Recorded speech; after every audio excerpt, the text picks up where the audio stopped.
You know, most podcasts talk about customer experience like it lives on a slide. This one talks about what actually happens when the meeting ends. Welcome to Confessions of a CX Executive. I'm JP Dumas, former CX executive, and this is a show where we have honest conversations with leaders who've been in the chair, made the calls, and have owned the good, the bad, and the ugly that don't show up in conference keynotes. If you're responsible for results, revenue, churn, and team engagement, well, you're in the right place.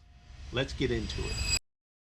Welcome to this week's edition of Confessions of a CX Executive. I'm your host, JP Dumas, and I had a unique experience this past week. I walked the floor at Customer Contact Week in Vegas, CCW for those of you in the know. Think of this as the Super Bowl of contact center technology solutions. You know, there were more than 5,000 attendees, over 200 exhibitors, and 54% of the Fortune 100 represented. So I'd say it was a pretty big event. But here's the thing that struck me. Every aisle, every booth, every conversation was pointing in the same direction. And you can guess what those two letters were. Yeah, AI. But here's the thing. 2 years ago at this show, I walked in, I watched booth after booth tell me that we're gonna replace your agents. Yeah. But now, 2 years later, these same booths are telling me that we're gonna augment your agents. So that's not a pivot, that's really an admission. So today, I'm gonna talk to you about the 5 takeaways from what I observed at the show this week, what I saw, and where I think the industry is going. So let's get into it. Takeaway number 1, CX still does not speak the language of the business. And what do I mean by that? The first thing I noticed, it's not anything new, but it's probably been louder than ever. See, there's a real disconnect between the people running CX and the people running the business. Need an example? I actually sat in a session this week where contact leaders talked about NPS, CSAT, first contact resolution, and average handle time. Don't get me wrong, those things are all important, they're all measurable, and they're all meaningful. But if we're being honest, none of this translates into the world of the CFO. See, the CFO talks about margin, they talk about retention revenue, lifetime value, cost of acquisition versus the cost of retention. So I'm gonna be direct with you for a moment. If you are a CX leader and you cannot translate what the business does into dollars, you are a cost center waiting to be cut. Because the companies who are winning right now are the ones who figured out that the hard way is that CX is a lever. It is a margin lever, not a satisfaction lever, a margin lever. So the real disconnect from the front line to the C-suite is real. It's not going to be solved by another dashboard. It's going to be solved by leaders who learn to talk like operators and operators who learn to listen like customers. Here's my second takeaway from the event. Everyone is selling AI, but few are articulating humans in the loop. So what do I mean by that? I want to spend a little bit of time unpacking this one because this is where I left with a different view than where I came in at. As I mentioned, 2 years ago, we were talking about AI as a replacement. We were going to replace the agent, we're going to replace the voice call, we're going to replace the whole darn contact center. But today, that language is gone. Well, almost gone. Because when you walk the floor today, you hear different sort of language. You hear words like augment, assist, amplify, and co-pilot. I think it's more than a marketing evolution, if you will. It's really the industry getting honest about what AI can actually deliver. But here's the truth that no one wants to talk about or put on a billboard. AI did not replace the contact center. It simply scaled work that was already there. What do I mean? Simple. Easy contacts got faster. The hard contacts are still hard. Customers who want a human still want a human. The operators who bet everything on full automation, yeah, they're the ones quietly walking everything back. See, I'm not anti-AI. I want to be clear about that. But as the CEO of Parloa even mentioned, his observation was 4 years ago, if you heard chatter on the floor, probably about 10% of it was geared around AI. This year, it feels more like 95%. So that's really an illustration of how powerful AI has become when referring to the language that's being had in our world. That's real scale, and that's a real shift. But scale isn't satisfaction. So here's a question I want you to sit with. If 95% of the conversations that leadership is having right now is around AI, why does the customer experience, in many cases, feel worse than it did 5 years ago? If we're being honest, here's some things that most vendors aren't ready to say out loud. See, AI has gotten faster. We have reduced the number of humans taking interactions. But the moments that matter most, the recovery calls, the complex issues, the one where the customer's already out the door, shout out to retention, those still depend on a person who knows how to listen. So the operators who have figured that out, they're the ones that are winning. They didn't replace humans. They learned to redeploy them. Now that's a conversation I wish we were having more of on the main stage. And we're not there yet. But I will say this, there's hope. We're closer than we were last year. Here's my third takeaway. Consumers are unhappy with their AI experiences, but it's improving. And I think this was probably one of the more sobering thoughts. Because if you look at all the research that's out there, all the benchmarks, every customer expectation report, kind of pointed at the same thing. Customers are still frustrated with their digital experiences. Yeah, self-service is improving, but it's improving from a low bar, low area of expectation. Chatbots are definitely smarter than they were 2 years ago, but customers still don't trust them. Mobile experiences are faster, but they're also more cluttered. But there is good news, and I want to make sure I leave you with good news. The gap between what customers expect and what the brands and technology can deliver is actually narrowing.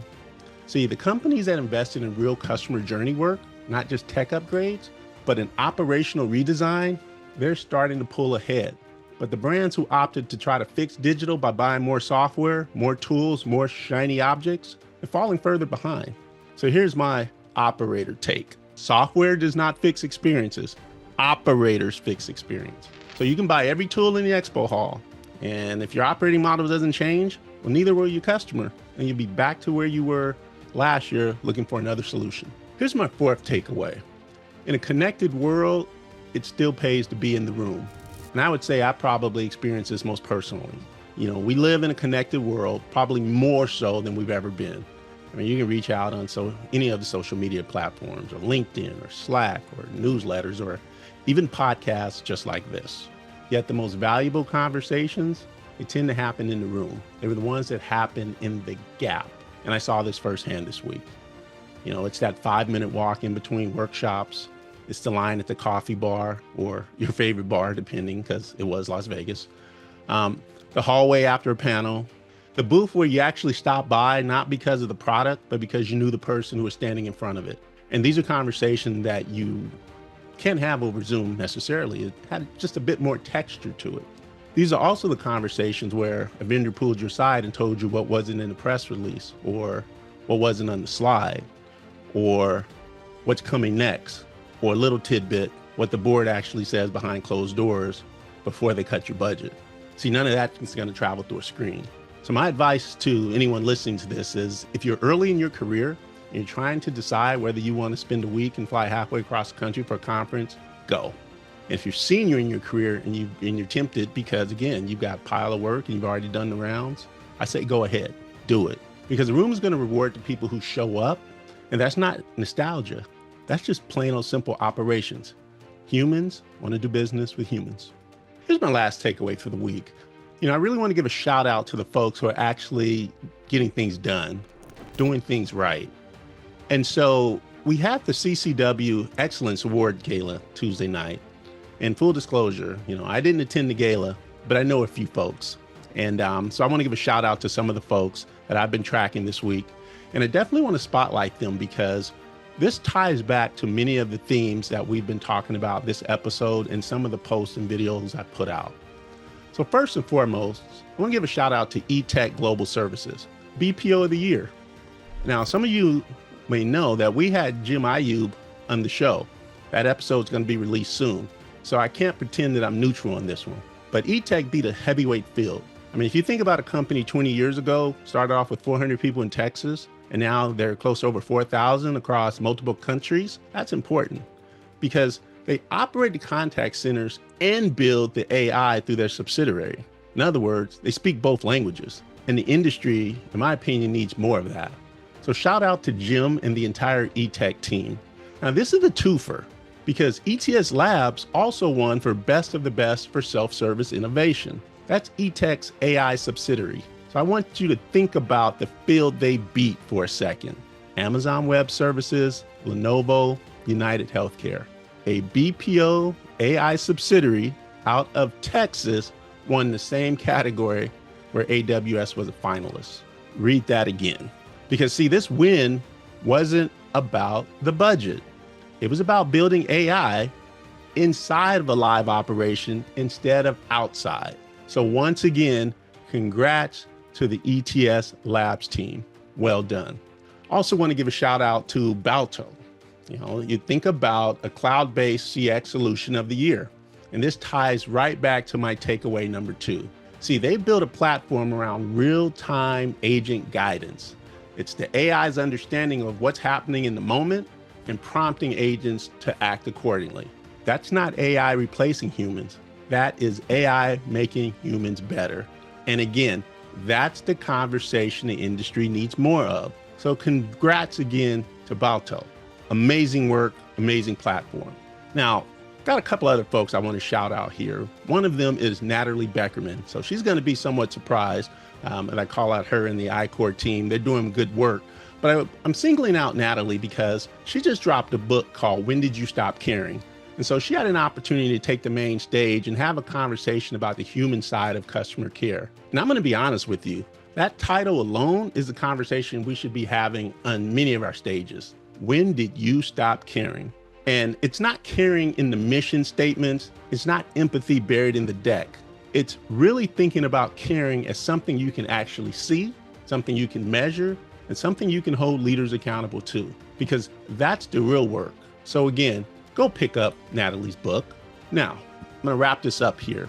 CC Women Hall of Fame, class of 2026. So we're going to give a shout out to Dana Goldshow, Lizzie Resnick, Christina DiCarlo, and Mandy Geary. This is the latest group of Hall of Fame inductees. Now, this women's community is making sure leaders shaping this industry aren't just the people who shout the loudest. This is actually recognizing people who get the work done. And I'm going to shout out Mandy because, we've exchanged a couple of notes on LinkedIn. And so I say, this is recognition well-deserved. So, here's a little shout out to you. And again, congratulations to Mandy and the rest of the 2026 class. It's been a job well done. So in closing, that's my CCW Vegas 2026 5 takeaways. I wanted to have an honest conversation, but not recap what we're talking about. Really give you the big picture of some of the things that are standing out for me. AI is here, but it's not what it was a couple of years ago, but it is more useful than critics will have you believe. So I think that's a great takeaway for all of us. And the companies who are winning are not the ones with the loudest strategies. They're the ones who never stop paying attention to humans in the room, because humans are going to be the reason that your business continues to grow. And again, if your name didn't get called at the gala or you weren't able to attend this year's conference, I want you to keep doing the work, because again, the award is simply a milestone, but the work is the point. So stop fixing churn, start managing retention, and I'll see you next year.